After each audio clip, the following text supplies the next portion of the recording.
Today देख रहे हैं आप और मैं हूं श्रुति चौबे आपके साथ। आज के बुलेटिन में देखेंगे उप मुख्यमंत्री सम्राट चौधरी की कड़ी चेतावनी। PM Modi Johannesburg G20 summit में हुए शामिल। जानेंगे न्यू लेबर कोड में क्या है खास। देखेंगे नीतीश कुमार की नई कैबिनेट के 10 बड़े नेताओं के बारे में। लेकिन इससे पहले नजर डालते हैं आज की हेडलाइंस पर। बिहार में नई नीतीश सरकार एक्शन में। उप मुख्यमंत्री सम्राट चौधरी ने अपराधियों को कड़ी चेतावनी दी। वहीं उपेंद्र कुशवाहा के बेटे दीपक प्रकाश ने संभाला पंचायती राज विभाग का जिम्मा। नीतीश कुमार की नई कैबिनेट में परिवार और विरासत का असर। सम्राट चौधरी से दीपक प्रकाश तक कई नेता अपने परिवार की पहचान के दम पर बने मंत्री। विपक्ष वंशवाद का आरोप। PM Modi Johannesburg G20 summit में शामिल। जॉर्जिया मेलोनी और लूला से मुलाकात। समावेशी विकास और जलवायु संकट पर संबोधन। ट्रंप और पुतिन नहीं हुए शामिल। बेगूसराय में एसटीएफ पुलिस की मुठभेड़ में कुख्यात बदमाश हुआ घायल। ठिकाने से बरामद हुए 9 पिस्टल, बड़ी कैश और कफ सिरफ की खेप। अन्य आरोपी अंधेरे का फायदा उठाकर फरार। आज से लागू हुआ नया लेबर कोड। कर्मचारियों को मिलेगा न्यूनतम वेतन, नियुक्ति पत्र, समान वेतन, सिर्फ 1 साल नौकरी पर ग्रेजुएटी। 40+ उम्र वालों को हर साल free health checkup. Gig workers को भी मिलेगा पीएफ जैसी सुविधाएं। तो ये थी आज की बड़ी हेडलाइंस। आइए अब खबरों को समझते हैं विस्तार से। बिहार में नई नीतीश सरकार एक्शन में आ गई है। कल शुक्रवार को बटे विभागों के बाद मंत्री अपने अपने विभाग का पदभार ग्रहण करने पहुंचे। उप मुख्यमंत्री और गृह मंत्री सम्राट चौधरी ने अपराधियों को लेकर कड़ी चेतावनी दी है और सरकार के एजेंडे पर बात भी की है। देखिए हमारी ये रिपोर्ट। बीजेपी कार्यालय पहुंचे सम्राट चौधरी ने कहा कि बिहार अपराधियों के लिए नहीं है और अपराध करने वालों को अब राज्य छोड़ना होगा। उन्होंने बताया कि मुख्यमंत्री नीतीश कुमार के मार्गदर्शन में राज्य में हमेशा सुशासन रहेगा। नीतीश कुमार जी ने लगातार सुशासन स्थापित किया है और आगे भी सुशासन की पूरी व्यवस्था नीतीश कुमार जी के नेतृत्व में होगा और नीतीश कुमार जी के मार्गदर्शन में ही होगा। बिहार में एक व्यवस्था कड़ी है। बिहार का सुशासन लगातार बिहार में अराजकता को समाप्त किया है, जंगल राज को समाप्त किया है। उस व्यवस्था को पूर्ण रूप से स्थापित किया जाएगा। लेकिन ये जरूर कहूंगा कि अपराधियों के लिए खैर नहीं है।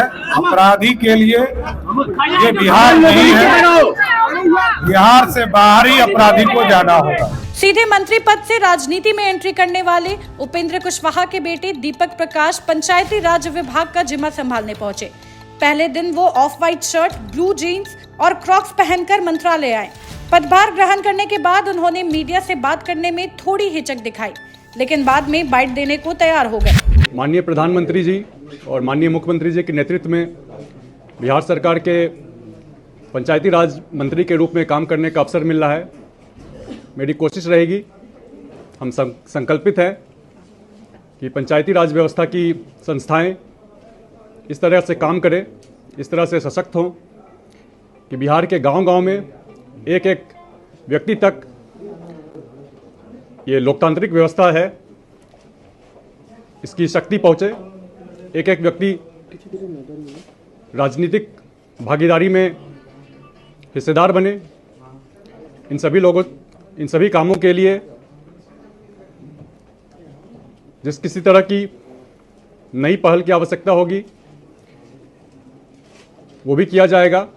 रामकृपाल यादव ने कहा कि किसानों की आमदनी बढ़ाने के लिए सरकार हर संभव कदम उठाएगी।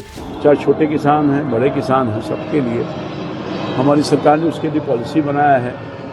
हर किसान को लाभ अधिक से अधिक मिले, उसके लिए हर संभव काम भी हुआ है। आपने देखा कि पहले सरकार दे रही थी 6,000 रुपये किसानों के खाते में, अब 9,000 रुपये की राशि बिहार के लिए हुआ है और सरकार कई पॉलिसी बनाई है जिसके अनुरूप काम कर रही है। तो मैं समझता हूं कि उसको इम्प्लीमेंट हो सके, उसके लिए हर संभव अधिकारियों का सहयोग लेकर मैं करूंगा। और जब तक किसान की माली हालत ठीक नहीं होगी तो बिहार की माली हालत ठीक नहीं होगी। स्वास्थ्य और विधि विभाग की जिम्मेदारी मंगल पांडे लेंगे। खेल विभाग की नई नीतियों पर श्रेयसी ने कहा कि खेल क्षेत्र को आगे बढ़ाने का काम जारी रहेगा। देखिए, खेल मंत्रालय की जहां तक बात है, मेरा अनुभव जो पिछले 18 सालों में एक खिलाड़ी के रूप में रहा और साथ ही साथ क्योंकि नेशनल राइफल एसोसिएशन से हमारा परिवार भी जुड़ा रहा, तो एडमिनिस्ट्रेटिव रूप से भी काफ़ी हद तक खेल और खिलाड़ियों की भावनाओं को समझ सकते हैं। एडमिनिस्ट्रेशन के साथ क्या दिक्कतें आती हैं उनसे उनका भी काफ़ी अनुभव है। निश्चित रूप से आने वाले समय में संभावनाएं असीम हैं, उन संभावनाओं को धरातल पर उतार कर अच्छा काम करके दिखाएंगे। आने वाले समय जो बिहार के खिलाड़ी हैं वो इनके लिए एक सुंदर भविष्य का समय है। अभी जिस तरह से बिहार सरकार खेल के क्षेत्र में काम कर रही है, निश्चित रूप से उस काम को और आगे बढ़ाना है। नई नीतियों के साथ, नई ऊर्जा के साथ हमें खिलाड़ियों का सहयोग करना है। भारत के प्रधानमंत्री नरेंद्र मोदी इस बार अफ्रीका में हो रहे G20 समिट में शामिल हुए हैं।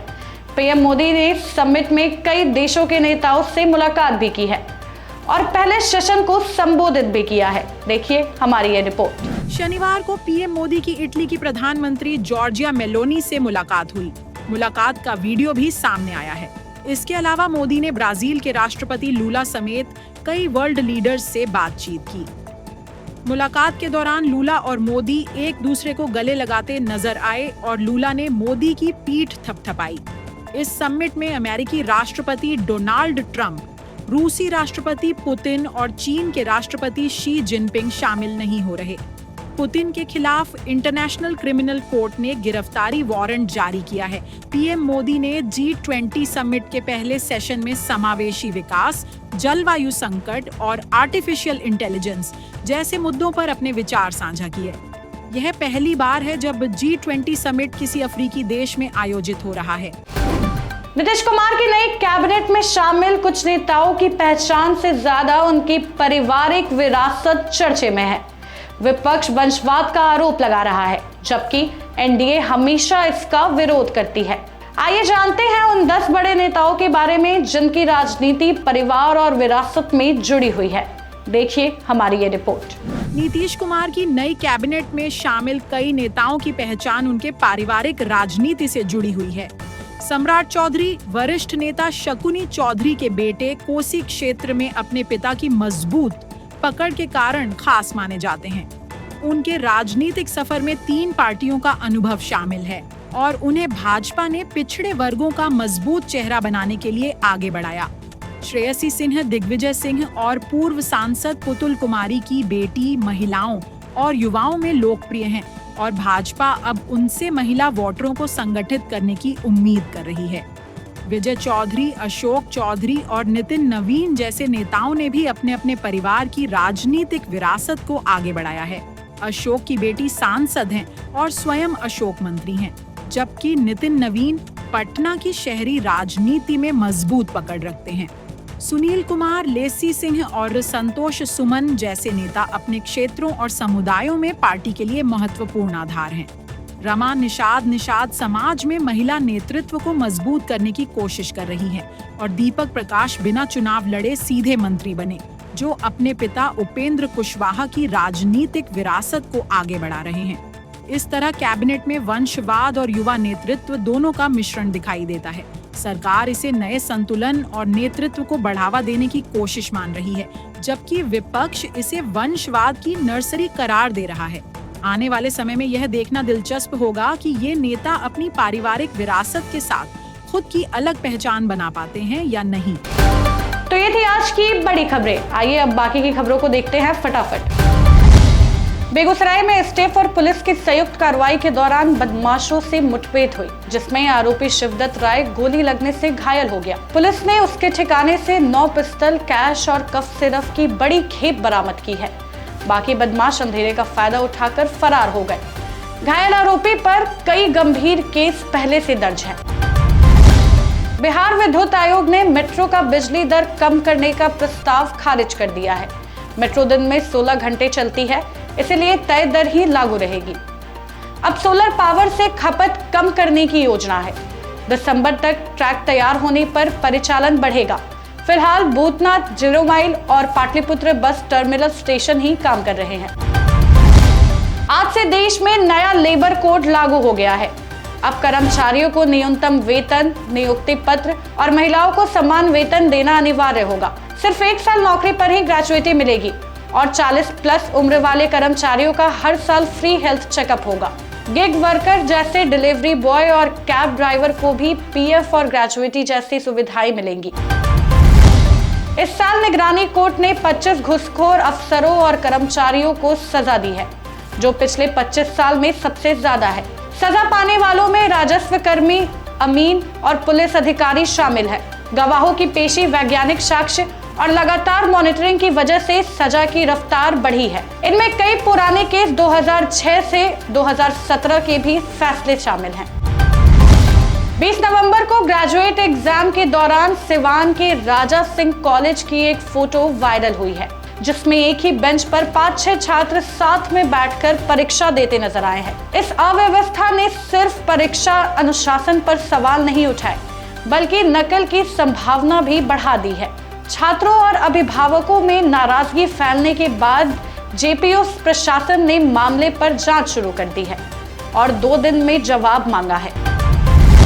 कोलकाता में हाई नेशनल फुटबॉल चैंपियनशिप 2025 में बिहार ने शानदार प्रदर्शन करके गोल्ड मेडल जीता है। 20 राज्यों के 300 से ज्यादा खिलाड़ियों के बीच बिहार की 10 सदस्यीय टीम ने बेहतरीन खेल दिखाया। ये जीत वर्ल्ड समर गेम्स 2027 की तैयारी के लिए बड़ी सफलता मानी जा रही है।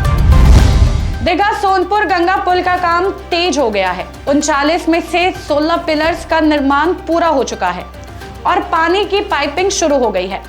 परियोजना मई 2024 में शुरू हुई थी और 2027 तक पूरा करने का लक्ष्य है। नक्ता दियारा को पुल से जोड़ने की भी सहमति बन गई है, जिसमें क्षेत्र की कनेक्टिविटी और बढ़ेगी। झारखंड की ओर से हाथियों का झुंड जमुई के बटिया इलाके में घुस गया, जिससे लोगों के बीच अफरा तफरी मच गई। स्थानीय लोगों ने उसे भगाने की कोशिश की तो हाथियों ने हमला कर दिया, जिसमें कुछ लोग घायल भी हो गए। हाथियों ने कई झोपड़ी नुमा घर भी तोड़ दिए। वन विभाग और पुलिस की टीम मिलकर हाथियों को जंगल की ओर हटाने में जुटी हुई है। बिहार में अगले 2 दिनों में ठंड और तेज होगी। रात में तापमान 2 से 4 डिग्री तक गिर सकता है और सुबह शाम की ठिठुरन बढ़ेगी। उत्तर पश्चिम से आ रही ठंडी हवाओं के कारण पटना सहित ज्यादातर जिलों में न्यूनतम पारा नीचा रहेगा। दिन में हल्की धूप रहेगी, लेकिन रात और सुबह कड़ाके की ठंड महसूस होगी। सिंहवाड़ा के सनापुर पैक्स में बिना खरीदे 433 क्विंटल धान स्टॉक में दिखाया गया, लेकिन गोदाम खाली मिला। शिकायत पर प्रशासन ने तुरंत जांच शुरू की है। फर्जीवाड़े में टैक्स अध्यक्ष और कुछ सदस्यों के नाम सामने आए हैं। अभी जांच जारी है और अनियमितताओं का खुलासा हो सकता है। तो ये थी बिहार की आज की मुख्य खबरें। बाकी ऐसे ही खबरों के लिए बने रहें बिहार न्यूज टुडे के साथ। तब तक के लिए धन्यवाद।